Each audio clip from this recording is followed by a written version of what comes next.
जीता था जिसके लिए,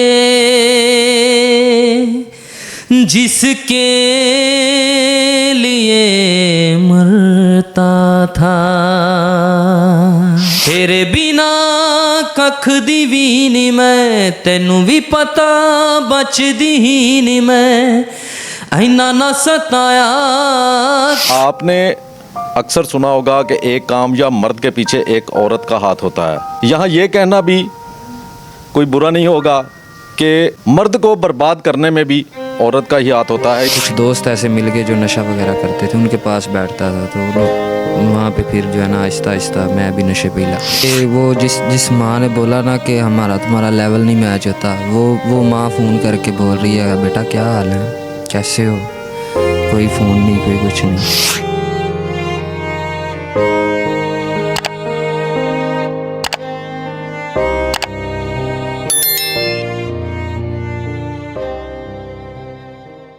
अस्सलाम वालेकुम नाजरीन, मैं हूं उस्मान भट्ट और आप देख रहे हैं अल जज़ीरा न्यूज़।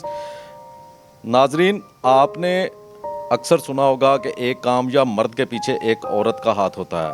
और हमने तो अक्सर देखा है कि गलियों मोहल्लों दरबारों के बाहर बैठकर नौजवान जो नशे की लत में मुब्तला होते हैं, अगर उनसे पूछा जाए तो वो मोहब्बत में नाकामी की वजह से नशे की लत पर लग जाते हैं। यहाँ ये कहना भी कोई बुरा नहीं होगा कि मर्द को बर्बाद करने में भी औरत का ही हाथ होता है। इस वक्त मेरे साथ एक नौजवान मौजूद हैं जिनको मोहब्बत में नाकामी हुई और वो नशे पर लग गए। उसके बाद वो सिंगिंग की तरफ आए। इनसे जानते हैं कि ये सारा वाक़या कैसे इनके साथ पेश आया और कैसे ये नशे पे लगे और फिर उसके बाद ये गाना गाने की तरफ आए। जी अस्सलाम वालेकुम। जी वालेकुम अस्सलाम। अच्छा, मुझे ये बताइएगा कि किस तरह आपको मोहब्बत हुई, वो लड़की कौन थी और फिर आपका ब्रेकअप कैसे हुआ? जी यूफोन कॉल सेंटर में जॉब करते थे, उधर ही हमारी मतलब फ्रेंडशिप स्टार्ट हुई क्योंकि कुलीग थे। तो वहाँ से फ्रेंड दोस्ती जो है वो मोहब्बत में बदली। 6 साल हमारी दोस्ती रही, ठीक है। उसके बाद मैंने उसको शादी के लिए प्रपोज़ किया। उसने बोला घर वालों से बात करूँगी। घर वालों से बात की तो उन्होंने बोला जी घर वाले नहीं मानते। तो आपने रिश्ता भेजा था उनके घर? जी बिल्कुल भेजा था, बिल्कुल भेजा था। फिर उन्होंने क्या कहा? उन्होंने बोला कि हमारा और आपका जो है ना लेवल वो मैच नहीं होता। मसलन लेवल क्यों नहीं मैच? मसलन ये कि आप देख रहे हैं मैं एक गरीब फैमिली से बिलोंग करता हूँ और वो काफ़ी रिच फैमिली से बिलोंग करते थे। यानी कि आपकी मोहब्बत के आड़े आपकी गरीबी आई? जी बिल्कुल गरीबी आई। तो हमने अक्सर देखा है कि बड़े बड़े अमीर घराने की लड़की होती हैं जो गरीब लड़कों से शादी करती हैं, वो अपने माँ बाप को मना लेती हैं। तो आपकी जो मोहब्बत थी उसने अपने माँ बाप को क्यों फोर्स नहीं किया कि मैंने यहाँ ही शादी करूँ? देखिए मुझे तो उसने बोला कि मैंने काफ़ी फोर्स किया। अब उसने किया या नहीं किया ये वो जानती है या अल्लाह ताला जानता है। तो रिश्ते के इनकार के बाद फिर क्या हुआ? रिश्ते के इनकार के बाद ये हुआ कि वो ऑफिस भी छोड़ गई, वो कॉल भी, नंबर भी बंद, हर चीज़ बंद। तो मैं बहुत ज़्यादा जो है ना डिप्रेशन में चला गया था, बहुत ज़्यादा। तो कुछ दोस्त ऐसे मिल गए जो नशा वगैरह करते थे, उनके पास बैठता था तो वहाँ पे फिर जो है ना आहिस्ता आहिस्ता मैं भी नशे पे ही लग गया। नहीं, नशे पे क्यों, किस तरह लग गए आप? उसकी याद आती थी, उसकी याद को बुलाने के लिए आप नशा करते? जी बिल्कुल इसी तरह से है। मतलब अपने आप को जो है ना ज़हनी तौर पे जो है ना ठीक करने की वजह से जो है कोशिश जो है ना वो मैंने की, लेकिन नहीं हो सका। तो सोबत ऐसी थी, दोस्त ऐसे थे, उन्होंने बोला ये याद आती है, ये याद भी ख़त्म हो जाएगी, ये हो जाएगा, वो हो जाएगा, ये ज़रा पियो ज़रा। वो मैंने स्टार्ट की, वो चरस जो होती है वो मैंने पीनी शुरू की, फिर शराब, फिर तकरीबन आहिस्ता आहिस्ता सारा नशा में। तो अब भी आप नशा करते हैं या छोड़ दिए? जी अब मैं बिल्कुल भी नशा नहीं करता। तो फिर उसके बाद आप सिंगिंग की तरफ कैसे आए? वो सिंगिंग की तरफ मैं इस तरह से आया कि एक जगह पे बैठे हुए थे सारे ही, वो नशा वगैरह कर रहे थे। तो वहाँ पे एक लड़की आई थी किसी चैनल वाली, वो लोगों के इंटरव्यू वगैरह कर रही थी। तो जब मैं नशा कर रहा था ना तो मैं साथ गाना भी गा रहा था। तो वो उसने मेरी आवाज़ सुनी तो उसने मुझे बुलाया कि आप ना मुझे गाना सुनाएं। कौन सा गाना गा रहे थे आप? मैं कुमार सानू का गाना गा रहा था, जीता था जिसके लिए। सुनाइए जरा सुरीली बात। हो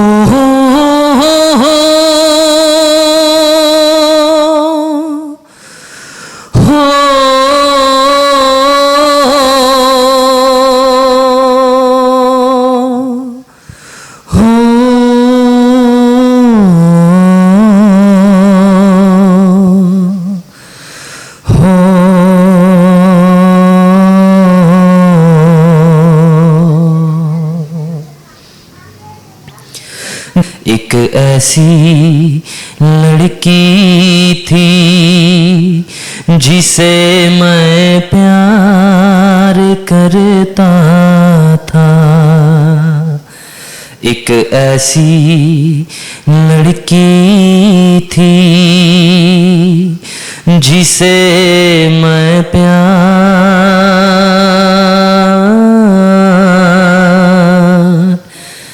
करता था। जी नाजरीन, आपने इनकी आवाज़ सुनी, बहुत सुरीली आवाज़ है और ये आवाज़ भी खुदा की देन है, ये गॉड गिफ्टेड चीज़ है। अच्छा, उसके बाद फिर किस तरह ज़िंदगी को अपनी रूटीन में लेके आए, फिर कौन सा ऐसा गाना आपका मशहूर हुआ?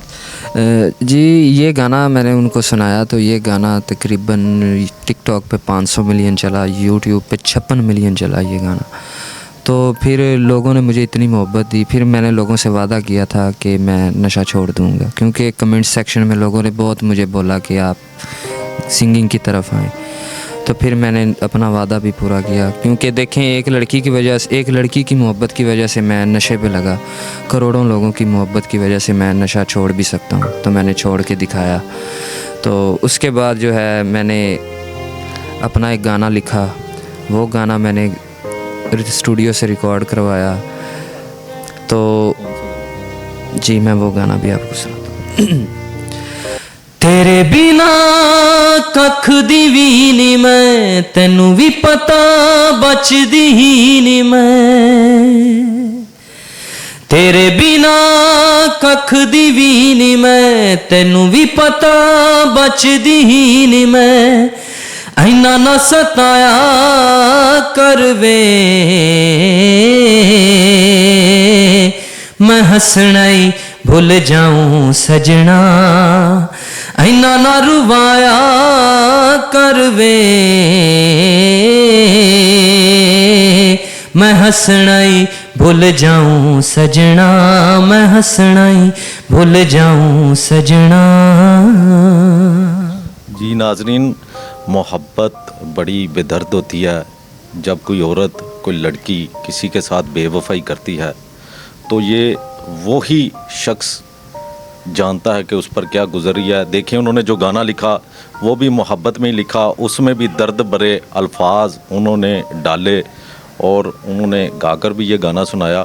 अच्छा, इसके बाद फिर कोई और भी गाना आपका? जी उसके बाद मैंने जो है ना 3-4 गाने गाए। उसके बाद मैं तकरीबन 8 मुल्कों के टूर करके आया हूँ।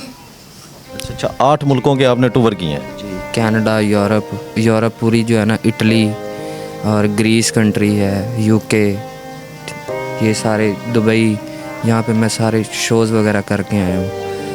तो लोगों ने बहुत मुझे मोहब्बत दी थी इस गाने की वजह से। तो जब आप को रिश्ते से इनकार हुआ, आपने बताया कि आप गरीब होने की वजह से आपको उन्होंने इनकार किया, तो अब माशाल्लाह आपके मामलाते ज़िंदगी तो बिल्कुल ठीक होंगे?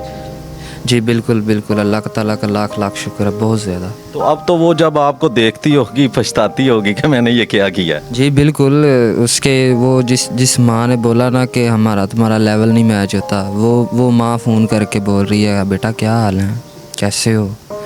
कोई फ़ोन नहीं, कोई कुछ नहीं। देखें नाजरीन, ये दौलत बड़ी चीज़ होती है कि जब आप पे गुर्बत होती है तो आपके अजीज़ रिश्तेदार और आपसे मोहब्बत करने वाले लोग भी आपके साथ नहीं देते, आपको छोड़ जाते हैं। और जब आपके पास पैसा आता है तो वही लोग जो आपको छोड़ चुके होते हैं वही आपके करीब आने को तरसते हैं। वही लोग आपको फ़ोन कॉल्स करके कहते हैं कि आप कहाँ होते हैं, आपने कभी हमारा हाल ही नहीं पूछा। अच्छा, जब आपने बताया हमें कि उसकी वालदा कॉल करके आपका हाल चाल पूछती है, तो कभी उस लड़की भी कॉल आई है, उसने कभी हाल चाल पूछा आपका? जी उस लड़की की कॉल मुझे नहीं आई, लेकिन उसकी वालदा की मुझे कॉल आई थी। तो मैंने उनको यही बोला था कि आप फिर भी मेरी माँ हैं, ठीक है, मैंने आपको माँ का दर्जा दिया हुआ, क्योंकि माएँ सबकी साझी होती हैं। तो कभी उस लड़की को देखा या मुलाकात हुई कभी? जी मैंने तो उसे नहीं देखा, लेकिन उसने मुझे ज़रूर देखा, क्योंकि मैं उसी के कॉलेज में शो करके आया था। तो उसने मुझे देखा था, लेकिन मैंने नहीं उसे देखा। उसकी वालदा ने मुझे वो उसके कॉलेज वाली वीडियो मुझे सेंड की थी। तो आपने ये जो गाने लिखे हैं ये जो पहले थे जो लिखे थे वो किस किस फिल्म में चल चुके हैं, और अब जो गाने लिखे हैं वो कौन कौन सी फिल्म में आ रहे हैं, बोले जी, जो पहले गाने 2 हैं वो मेरी एक मूवी है सुल्तान, उसमें चल चुके हैं, वो रिलीज़ भी हो चुकी है, ठीक है। और जो अब ये गाने हैं ये मौला जट 3 रिटर्न है, शान इसमें हीरो है, ठीक है। इसके डायरेक्टर जो प्रोड्यूसर हैं वो बिलाल लशारी हैं जिन्होंने मौला जट 2 प्रोड्यूस की है, और राइटर नासिर अदीब हैं जिन्होंने ये तीनों मौला जट, सुल्तान राय की, फवाद खान की और ये शान की, तीनों उन्होंने लिखी हैं, ठीक है। और ये अभी इन प्रोग्रेस है, ठीक है। और बाकी जो है वो मेरे जितने भी गाने हैं वो मेरे अपने चैनल ज़ोएब सागर ऑफिशियल पे आते हैं, वो लोग सुनते हैं वहाँ पे। तो जिस लड़की ने आपके साथ बेवफाई की उसके लिए, या और जो तमाम लोग लड़के या लड़कियां बेवफाई एक दूसरे से करते हैं उनके लिए कोई पैगाम? उनके लिए यही पैगाम है कि अपने अपने अंदर सोचें कि अगर कोई इंसान, अगर आपको कोई धोखा दे या आपसे कोई बेवफाई करे तो आप क्या सोचेंगे। तो इसीलिए अगले बंदे की भी एक ज़िंदगी होती है, आपकी जो है ना एक छोटी सी गलती की वजह से, धोखा देने की वजह से अगले इंसान की ज़िंदगी बर्बाद होकर रह जाती है।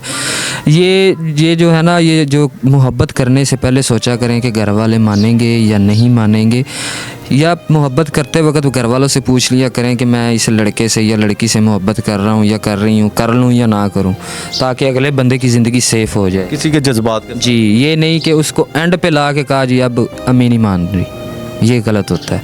तो जिसके साथ भी रहें लॉयल रहें और उसके साथ सिंसेयर रहें, ख्वाह वो आपके घर वाले हैं, ख्वाह वो आपका मियाँ है, आपकी बीवी है। तो रिश्ते जो है ना ये एक बहुत बड़ी नेमत होती है, इसको अच्छे से निभाएं। प्यार में वफादारी एक शर्त। जी बिल्कुल ऐसे ही है। अच्छा, आपने कौन कौन से गाने खुद लिखे? काफ़ी गाने लिखे हैं। अभी ये रिसेंटली ये फ़िल्म एक बन रही है शान की, ठीक है। और उसके जो है राइटर हैं वो नासिर अदीब साहब हैं जिन्होंने पहली मौला जट लिखी, फिर मौला जट 2 लिखी, अब मौला जट 3 रिटर्न लिख रहे हैं। उस पर मैंने 4 गाने उनको दिए हैं, उन्होंने मुझसे गंवाए हैं, वो भी मैंने खुद लिखे हैं। तो इस वक्त जो आपने गाना ये अभी लिखा है वो कौन सा? जी मैं आपको सुनाता हूँ। आप भी कहेंगे, सुनने वाले भी कहेंगे कि सारे गाने वो सैड ही सुनाते हैं, क्योंकि मैं लिखता ही ऐसे हूँ। ज़ाहिर बात है, दिल टूटा हुआ तो फिर लिखना तो वही है। जी बिल्कुल।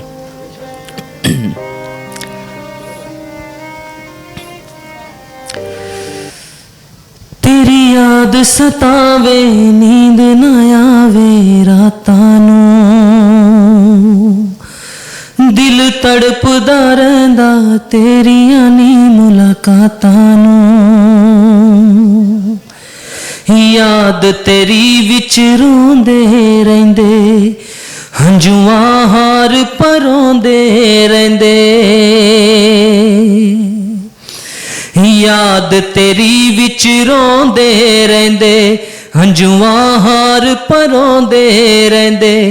गैरां वास्ते जूंदी ऐ तूं,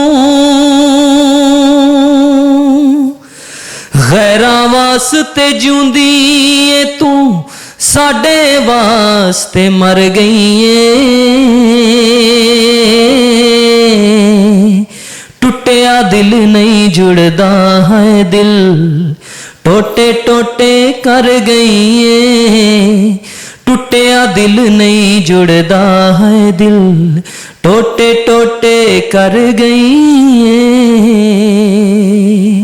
तेरी याद सतावे नींद ना आवे रातां नूं, दिल तड़पदा रहिंदा तेरियां नी मुलाकातां नूं। इस तरह का गाना। जी सुने आप उनका गाना कि तेरी याद सतांदी नींदर नहीं आती रातां नूं। अच्छा बताएं कि आपने आगे शादी का प्लान क्या किया? शादी अभी तो कैरियर स्टार्ट हुआ है, अभी 4-5 साल शादी नहीं करनी अभी। तो देखने वालों को कोई आखिरी पैगाम? जी देखने वालों को मैं यही पैगाम दूंगा कि अपने माँ बाप के लिए कुछ करें, क्योंकि उन्होंने आपको पैदा किया, आपको पाला, आपकी परवरिश की है, आपके लिए वो सब कुछ छोड़ते हैं। तो एक लड़की के पीछे लग के जो है ना अपनी ज़िंदगी बर्बाद करने से बेहतर है अपने माँ बाप के लिए जो है ना कुछ ऐसा कर जाएं कि सारी ज़िंदगी जो है ना लोग कहें कि ये इस माँ बाप का बेटा, इसने ये काम किया है या बेटी है। ठीक है, तो नशा वगैरह जो है ना ये जो भी करते हैं मेरे दोस्त, जो मेरे सुनने वाले हैं, जो भी, मैं उनको यही कहूँगा कि ये बहुत बुरी चीज़ है। इंसान ज़िंदगी अपनी बर्बाद करता है और बातें लोगों की सुनता है। ठीक है, तो मैंने बहुत बर्दाश्त किया। मैं सबको यही कहूँगा कि ये बुरी चीज़ है, इससे दूर रहें और अपने माँ बाप की खिदमत करें जितनी हो सकती है। जी नाजरीन, आपने सुना, उन्होंने कहा कि अपने माँ बाप के लिए जिएं, किसी लड़की के पीछे अपनी ज़िंदगी बर्बाद ना करें। दुनिया में अगर कोई आपके साथ सच्ची मोहब्बत करता है और मुखलिस रिश्ता है वो माँ बाप का है, इसके अलावा आपसे कोई उन जैसी मोहब्बत नहीं कर सकता। इसी के साथ मुझे दीजिए इजाज़त और आप देखते रहिए अल जज़ीरा न्यूज़।